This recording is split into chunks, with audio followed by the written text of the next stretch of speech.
তো আসসালামু আলাইকুম।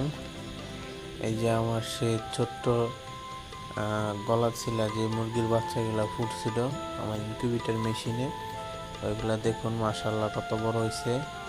তো এরা 6 জন থেকে এখন 3 জন আছে আর 3 জন নাই। তো এই মুরগিগুলা এখন মোটামুটি ডিমের ওজন হয়ে গেছে।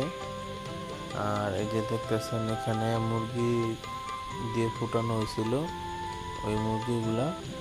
তো এই মুরগিগুলো আমি সেল করে দিব। তো যদি এই খাঁচায় বন্দি করা যে মুরগিগুলো দেখতেছেন ওই মুরগিগুলো কেউ নেওয়ার থাকেন অবশ্যই আমাকে নক দিবেন। তো সবাই ভালো থাকবেন। আসসালামু আলাইকুম।